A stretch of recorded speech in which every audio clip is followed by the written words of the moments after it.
Order! Order! You are an incorrigible delinquent at times. Behave yourself, man!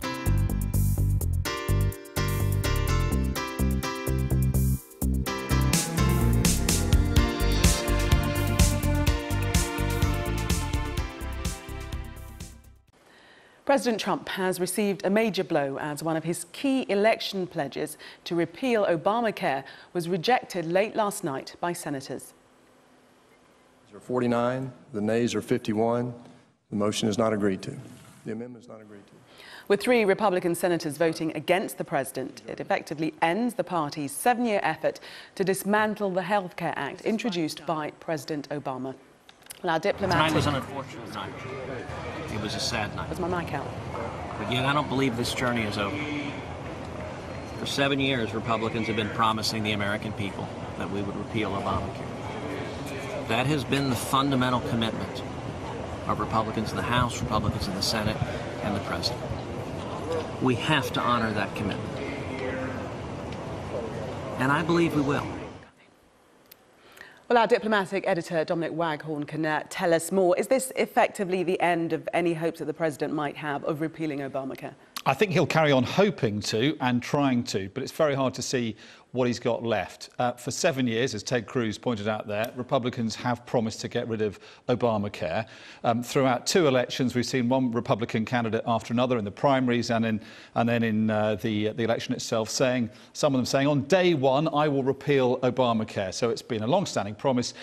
But once they've got into power and controlled both houses of Congress, they have failed now a number of times to repeal Obamacare and replace it with anything at all. Part of that is because Donald Trump's White House has not come up with any ideas for replacing it. Partly, though, is because of this concern that the proposal they were voting on last night would have thrown 16 million Americans off health insurance. That's made it unpopular, although Obamacare is unpopular in a large parts of America. The fact that they've not come up with a replacement has made it hard to push through. So I think Donald Trump is going to have trouble now finding anything to move on after this. And the problem for him now is for 6 months he's been in power and he's got no legislative achievement to point to, which means that his supporters and also the markets are wondering what's going to happen to his other promises to build the wall, to bring about tax reform, all that infrastructural spending he's promised as well. So that's affecting the markets, but it's also making his supporters wonder, is this a president who can get anything done? It's time to turn the page. I would say to my dear friend, the Majority Leader, we are not celebrating. We are relieved that millions and millions of people who would have been so drastically hurt by the 3 proposals put forward will at least retain their health care, be able to deal with pre-existing conditions, deal with nursing homes and opioids that Medicaid paid for. We are relieved, not for ourselves, but for the American people. And in the meantime, the president is at an all-time low, I believe, in the polls, and the whole Russia investigation, that's still not going away. Yeah, and he has a number of problems now. Not only has he got Democrats like Chuck Schumer there kind of crowing over his defeat again, but also within the White House there is this extraordinary situation unfolding. It's kind of like Big Brother in the administrative heart of the executive function. You've got Anthony Scaramucci, the new Chief of Communications, giving this extraordinary interview in language we've never heard from a White House Director of Communications. Profane language we can't use on Sky News at all, but talking about the chief strategist, Steve Bannon, performing a sexual act upon himself, generating imagery none of us would like to think about through the day, probably leading to a lot of people looking for therapy, possibly in Washington. But you know, more worrying about that is the fact that he is now, clearly the administration is riven, divided between people like Scaramucci, Reince Priebus and Steve Bannon. While that's going on, and while he's failing to achieve anything legislatively on Capitol Hill, his administration is descending really into farce. And he can still say he's the president who's come to Washington to change it. He's not a politician. A lot of his supporters still like that. So the more he's at odds with Washington, the better it is for him in a sense. But ultimately, he's got to get things done. And if he fails to do so, he and his party will ultimately get punished politically. Yeah, it'll be interesting to see what he pushes ahead with to have something to put on his record. Dominic, for the minute, thank you. Well, as Dominic was saying, there are fresh questions over the stability of President Trump's White House team after his new director of communications launched an expletive-laden rant against his colleagues. Anthony Scaramucci made the comments during a phone call to a reporter, as our US correspondent Greg Milam reports. We were told Anthony Scaramucci would have a different approach when he arrived at the White House. We now know what that looks like. In a foul-mouthed phone call to a reporter, he tore into Donald Trump's chief of staff, Reince Priebus, and senior advisor, Steve Bannon. He also threatened his own communications team over leaks, saying, "They'll all be fired by me. I fired one guy the other day. I have 3 to 4 people I'll fire tomorrow." On Priebus, he said, Reince is a F-word, paranoid schizophrenic, a paranoiac. He gave a lewd description of Bannon trying to build his own brand off the F-word strength of the president. The President of the United States. Even for this unconventional White House, going so public with such private turmoil is remarkable. The president bearing some responsibility when he's not handing out medals to first responders, he continues to hand out criticism of his own attorney general. Although speaking on Fox News Channel's Tucker Carlson Tonight, Jeff Sessions finally responded. It's kind of hurtful, but the President of the United States is a strong leader. He is determined to move this country in the direction he believes it needs to go to make us great again. And he has had a lot of criticisms, and he's steadfastly determined to get his job done, and he wants all of us to do our jobs, and that's what I intend to do. Once again, the White House is having to answer accusations that it's in disarray. The president hires the very best people. They're not always going to agree. There are going to be a lot of different ideas. Unlike previous administrations, this isn't groupthink. We all come and have a chance to voice those ideas, voice those perspectives, and have a lot of healthy competition. And with that competition, you usually get the best results. Scaramucci himself tweeted an explanation, if not an apology. I sometimes use colourful language. I will refrain in this arena, but not give up the passionate fight for Donald Trump's agenda. Hashtag Make America Great Again. I made a mistake in trusting a reporter, the communications chief said. It won't happen again. That promise and that agenda, though, is in danger of being swamped by the squabbles between all the president's men. Greg Milam, Sky News, Los Angeles. Other news, bad week for President Trump. First, the military said it wouldn't immediately implement his new transgender policy. Then his new communications director, Anthony Scaramucci, gave a foul-mouthed interview to The New Yorker. Last night, he lost the vote in the Senate, which seems to have killed off his plans to repeal Obamacare. So, what next for Donald Trump? Joining me to discuss this is Republican commentator Stacey Hilliard-Cork and Democratic strategist Chuck Rocker. Hello to you both. Thank you very much indeed for joining us on Sky News this afternoon. Stacey, to you first of all, it's been a stinker for him this week, hasn't it? Well, that's to say the least. It's been a very difficult week for him. You've seen, as you were saying, with the new communications director coming in and him giving a rather colorful interview, shall we say, with the New Yorker magazine, and then the situation with healthcare that hasn't been able to get through. I think what we're seeing is the real battle between Capitol Hill and the administration. And when you look at the Trump presidency, you really have to look at it in those two categories, that you have the White House and the administration, and you have the Capitol Hill with Congress and the Senate operating almost entirely separate of the White House. OK, let's bring in our other contributor, should we? And as far as you're concerned, Chuck, obviously you're going to say that he's had a bad week, but how do you decide on what scale that week is bad, and what does he need to do, in your opinion, in order to try to start to turn things around? You know, saying that he needs a restart is putting it very lightly. And I never underestimate how bad his weeks can be, because every week that he's been here, there's been something going on. A lot of that is self-induced through his Twitter account. But there is an opportunity, like he can reset. There are a lot of populist things that he ran on that he could focus on now. There's lots of discussion now about moving on from health care within his party and the Republican Party to focus on things like health care, not health care, but tax and what we're going to do with our tax system and an infrastructure plan. He could be talking about rebuilding our bridges and roads, would bring a lot of people to him and would give him an opportunity to actually reset a lot of these missteps that him and his team have had. Stacey, he got a bloody nose, finally getting his own back. Mr. McCain.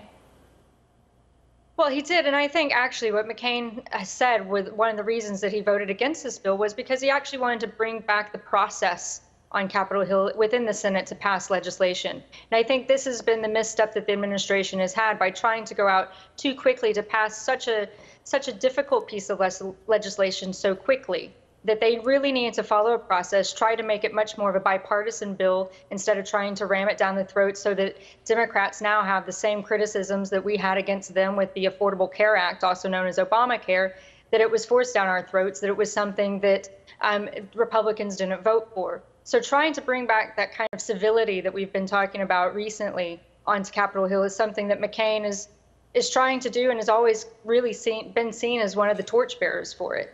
But the White House is being seen to fight against that, and bringing in Scaramucci is not going to help things. Trying to, as Chuck was saying, to hit the reset button and actually have a fresh start, bringing in somebody like Scaramucci is not the right move for the administration.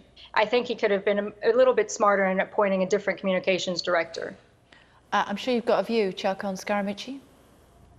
I do. You know, I think that, look, I do politics more than I do lobbying or policy. I helped run Bernie Sanders' presidential campaign. I run campaigns for a living. I'm one of those guys who think they brought him in to be that lightning rod. We're no longer talking about Russia. We probably won't be talking about health care after tomorrow, because the more this guy's out there talking to reporters and threatening people, the more we make him the story. And that's a classic move in politics, whether you're a Democrat or Republican. Let's find something to distract you, then let's pivot. And then don't be surprised if we start talking about tax reform or talking about an infrastructure bill, but we no longer have been talking about Russia, and that's not what's been dominating our news this morning. It's the smooch, and that's smart politics, whether you like it or not.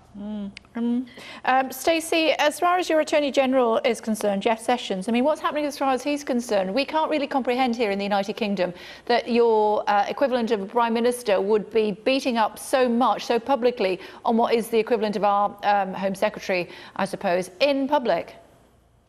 Well, I think this is something within the party that is a little bit confusing. Jeff Sessions was the president's biggest champion from the very beginning, and now he's really bullying him and what it appears to be trying to force him to resign. But he has people coming to his aid, Jeff Sessions does, coming on both the Democrat and the Republican side, to actually say that this is a man who has recused himself from the Russia investigation, and who has actually said prior to being confirmed that he would not be investigating Hillary Clinton, that he would recuse himself from anything related to do with that. The question is the president actually going to do a recess appointment? Will he appoint somebody over the summer recess so that he doesn't need the Senate confirmation until the end of that Senate session? So we have to wait and see what happens. It's very clear that Sessions and his aides have been saying that I will only go when I'm forced to go, when I'm pushed. And everybody is looking at him and saying, this is the guy who's the only person who knows what the job of the Attorney General is, which is to actually be the attorney for the United States and not the personal counsel to the president. Chuck, I mean, it's mildly amusing for other countries like ours and others in Europe to see what's happening and the infighting at the White House and the wider political scene in the United States. But we had a contributor on earlier on in the week who was saying when it comes to foreign policy, it's really scary what potentially could happen with your president. Do you share that concern? I do share that concern, and I think that there's lots of people around the world, in a world that has so much unrest. Leading into this program, you spoke about the missile being shot off today in North Korea. There are lots of instability around the world who's looked to London, looked to England, looked to the U.S. as those places that bring people together, that are the beacon of what a free society should look like, and that we should lead by example.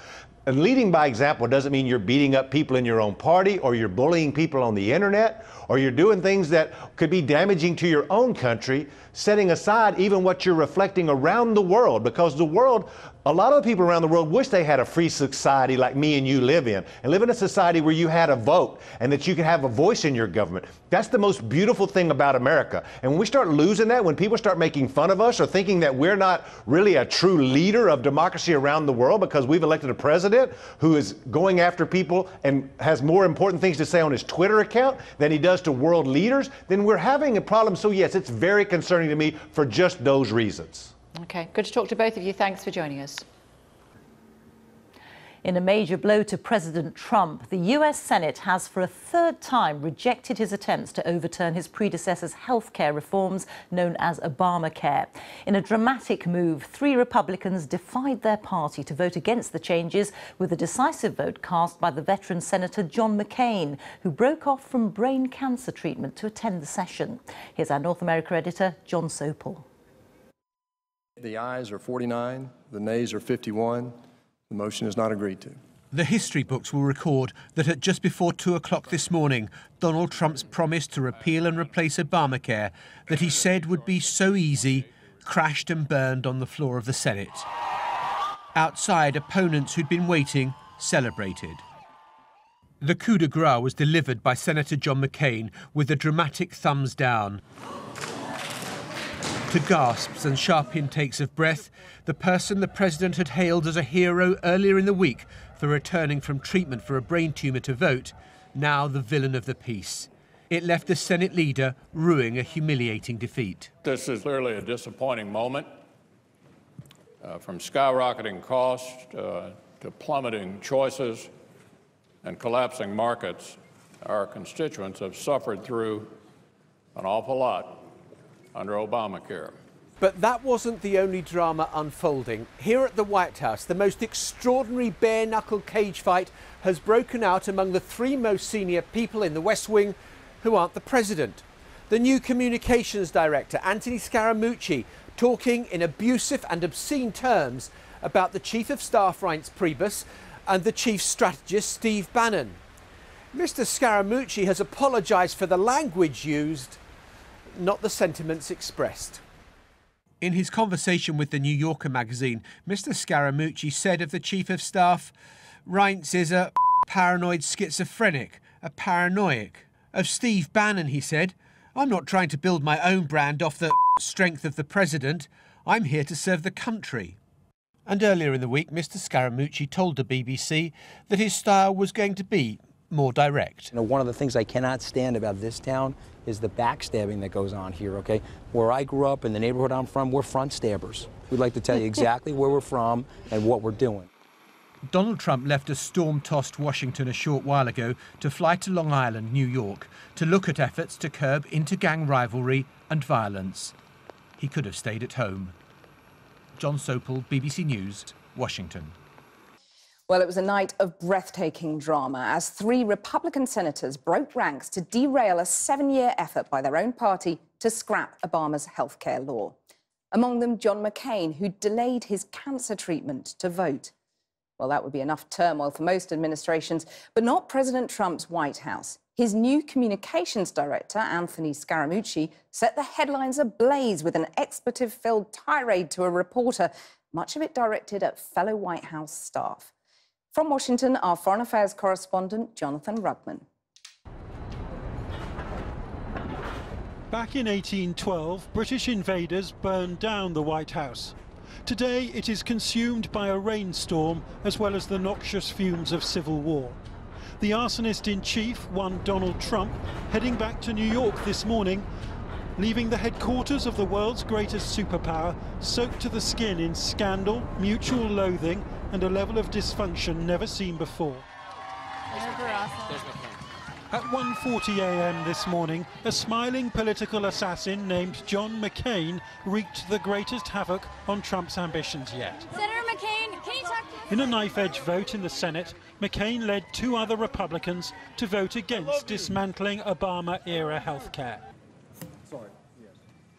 Entering from the right, the self-proclaimed maverick approached the vote counter, turned his thumb down and prompted gasps by saying no. Gobsmacking because for 7 bitter years, Republicans had sworn to overturn Obamacare. No wonder the Senate Majority Leader looked like he'd swallowed a gobstopper himself. This is, clearly a disappointing moment. On Tuesday, the president had hailed McCain as a brave American hero for flying back to vote days after surgery for brain cancer. On the Senate floor, he'd been greeted with a standing ovation. The former prisoner of war who'd survived torture by the Viet Cong, poised to end Mr. Trump's seething resentment at getting nothing done here in his first 6 months. But 2 years ago, Trump had mocked McCain's war record. He's not a war hero. He's a war hero. He's a war hero. 5.5 years. He's a war hero because he was captured. I like people that weren't captured, okay? I hate to tell you. Now the senator from Arizona has torpedoed the president, while the West Wing is sinking into a primeval swamp of Mr. Trump's own creation. Last Friday, Anthony Scaramucci, an apparently smooth-talking New York billionaire, I love the president, promised to steady the White House ship, which resulted in Sean Spicer's resignation. but the president's a winner, okay? And what we're going to do is we're going to do a lot of winning. It turns out Mr. Scaramucci is not doing the fandango at all. It is thunderbolt and lightning, very, very frightening, especially if you are the president's chief strategist and chief of staff. In a conversation reported by the New Yorker magazine, Scaramucci described Chief of Staff Reince Priebus as a paranoid schizophrenic, a paranoiac. Reince Priebus, if you want to leak something, he'll be asked to resign very shortly, he said. I want to kill all the leakers, he continued, saying of his communications team, the entire place will be fired over the next 2 weeks. I fired one guy the other day. I have 3 to 4 people I'll fire tomorrow, he said. His foul-mouthed assault on chief strategist Steve Bannon uses the language of a New York mafiosi and can't be broadcast here. For goodness sakes, to have this kind of open warfare going on between the president, his staff, and his cabinet members is an absolute disgrace to how this country ought to operate. Mr. Scaramucci has tweeted this non-apology. I sometimes use colourful language. I will refrain in this arena, but not give up the passionate fight for real Donald Trump's agenda. Everybody, I'm Anthony Scaramucci, the mooch. I'm a front stabber. I'm here to fire everybody. Be nice to me. Okay? A little bit. So more ambrosia for the comedy shows. And with the man they call the mooch, it has been gangs of New York coming to Washington. The president not so much refereeing this fratricidal slanging match, but encouraging the punches to fly. Good fellas in the highest office in the land, and it seems nothing but the rain to clean house. So just to emphasise the scale of this defeat in the Senate, this is the 3rd time the Senate has voted on reforming, repealing Obamacare. For the 3rd time it has failed. President Trump tweeting this morning that those senators, including John McCain, have, quotes, let the American people down, when of course it is Mr. Trump who feels let down himself as well. And it is entirely appropriate that Mr. Trump has flown to New York to discuss gang warfare, of all things, when gang warfare has broken out in his very own White House. There are essentially 3 people in this very crowded marriage. There's Scaramucci, the communications director, there's Steve Bannon, the chief strategist, and there's Reince Priebus, the chief of staff. It seems very hard to believe that all those people can survive in their jobs for the next 48 to 72 hours, such as the fratricide which has broken out inside the White House. Mr. Scaramucci has likened his relationship with Mr. Priebus to the relationship between Cain and Abel. And given that Cain murdered his brother Abel, we have to hope there won't be any blood on the carpet. I'm sure there won't be, but a resignation seems very likely. Jonathan, thank you very much. Well, I'm joined now from Washington by Molly Ball, a writer from The Atlantic magazine, and from Nantucket in Massachusetts by the writer William Cohen, special correspondent for Vanity Fair. Molly Ball, starting with you on Obamacare. I mean, 7 years the Republicans have promised to repeal Obamacare. This is a humiliating defeat for Donald Trump, isn't it? For Donald Trump, yes, but I think for the Republican Party more so. This was certainly something that Donald Trump campaigned on and talked about quite a bit, but it was never his signature campaign promise in the way that it was for all of the Republicans running for the House and the Senate and racking up these large majorities and control of the entire government. It turned out that the emperor had no clothes. There was no plan after all of that campaign bluster, and that was revealed in very dramatic fashion. The climactic vote that John McCain was sort of the spoiler in, that was on a plan that didn't even come close to repealing and replacing Obamacare. It just would have tweaked a couple of things. The big bills that they voted on before that were even more resoundingly defeated. And there's no clear path ahead for this big promise that Republicans made to their constituents. And what we see from Donald Trump is trying to pin the blame on the Republican Party. A lot of Republicans, including the leadership, grumbling behind the scenes that he seems not to consider himself one of them. Okay, well, Bill Cohen, do you see any clear path ahead? I mean, Donald Trump, who's just arrived now, I think, has been tweeting about letting Obamacare implode. Is that what's going to happen, do you think?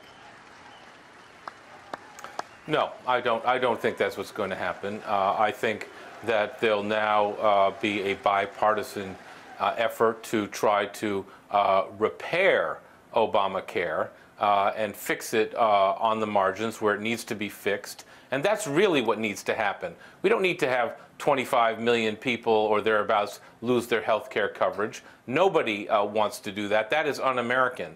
But what we do probably need to do is fix it on the margins where it's not working, and I think that's what's going to happen now. Well, you talk about being un-American. I mean, this unseemly spat that Anthony Scaramucci has stoked is pretty un-American, isn't it? I mean, what's going on there? You know him well, Donald Trump's new communications director. What's he playing at? Look, this is, I can only imagine what this looks like across the ocean. It's not pretty. It doesn't look particularly great here either.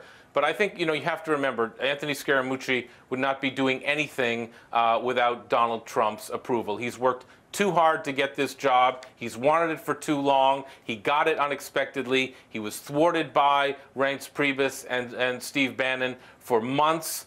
He finally got this. I don't even think he expected to get it. He's not going to blow himself up in the first week and go off the reservation without the support of Donald Trump. He is doing this with the support of Donald Trump. That may be hard to fathom. It may be inelegant. It may be inappropriate. It may be ugly. But that's what I think is going on here. Well, it certainly is. I mean, Molly Ball, what do you make of that? Approved of by the president? I think that's absolutely correct. I mean, the silence from Trump since this happened has been deafening. He has not, if he wanted to issue some kind of public or private rebuke to Anthony Scaramucci, he absolutely could have done that. He's done nothing of the sort, and it's very clear, and I've heard it reported that he actually enjoyed this little tirade. Something we've learned about Donald Trump is number one, that he surrounds himself with people he views as sort of like him, brawlers, fighters, people willing to punch back hard. Number two, he prefers people who are willing to say what they think in public, even if it's not pretty, to people who he feels sort of smile to his face and then do something else behind the scenes. Let's not forget that what Scaramucci was talking about in this tirade was the leaks from the White House, because Trump is tired of feeling like everybody around him is saying negative things about him behind his back while they smile at him when they're before his face. Well, Bill Cohen, I mean, if he's seemingly relishing the drama, the president, what does the American people think of it? I mean, the U.S. economy is improving. Do people who voted for Trump sort of shrug their shoulders and go, OK, everything's going pretty well? Well, look, I mean, what has Donald Trump actually accomplished here in his first 6 months?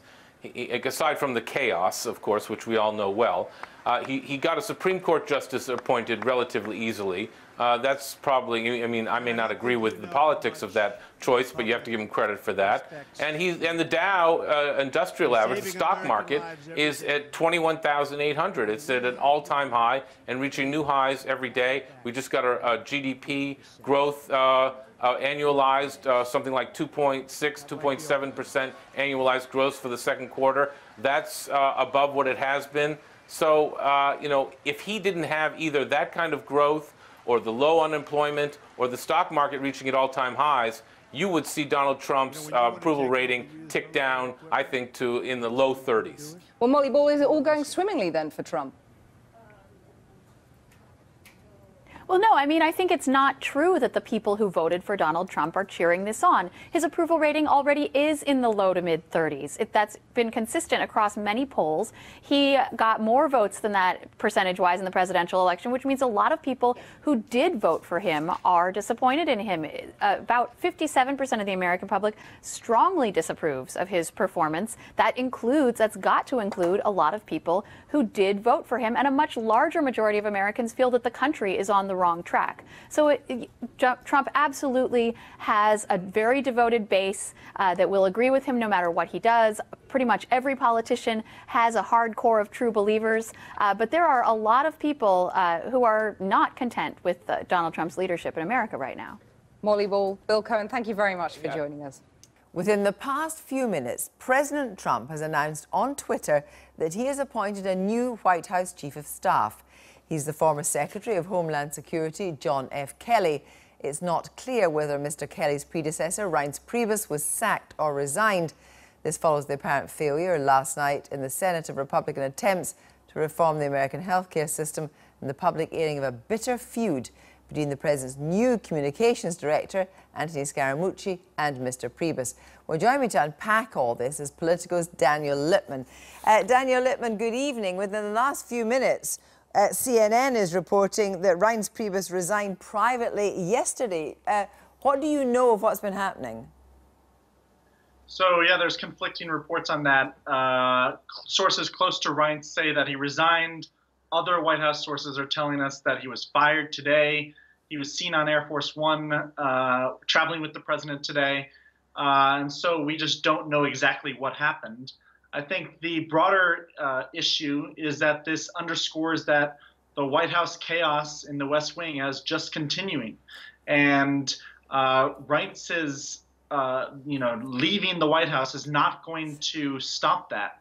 He was not the biggest problem in the White House. But let's talk about Priebus for a minute, because he was the Republicans, as it were, point man, a kind of an insider, a Republican insider in this kind of slightly strange West Wing that we have now. Now Donald Trump has edged him out. Was there any question that that was anything to do with the failure to get the Affordable Care vote repealed through last night, which Priebus was obviously tasked with trying to do? I think even before the healthcare failure last night, Reince Priebus was on thin ice because the president's advisors, in his family, like Jared and Ivanka Trump, they were not happy with his performance. Reince Priebus had promised to be an establishment figure who could get Capitol Hill to follow what Trump wanted. And even if the healthcare bill had passed, Reince Priebus would still probably be out of his job. I think Reince Priebus did not perform to Trump's expectations because it's very hard to manage a White House like the one President Trump has. Well, we've got a situation now where it might look like Steve Bannon's won, but yet Anthony Scaramucci is coruscating about Steve Bannon, the new communications director, who, according to the New Yorker, had the most extraordinary conversation with expletives and very denigrating things to say about Priebus, that came out this morning as well. Yeah, Reince Priebus never fully meshed with Trump, and Scaramucci is kind of a mini Trump, and is, he's been told by people close to him to kind of quiet down his media, because generally as the communications director for the White House, you're not supposed to publicly trash fellow advisors and your colleagues at work. And so Scaramucci was the whole story this week, and Trump doesn't like being supplanted as the #1 media celebrity in politics in D.C. And so I think Steve Bannon is safe in the White House. He's not going to get fired or resign because he has a much closer relationship with the president than Reince Priebus ever had. Thank you very much indeed. I've been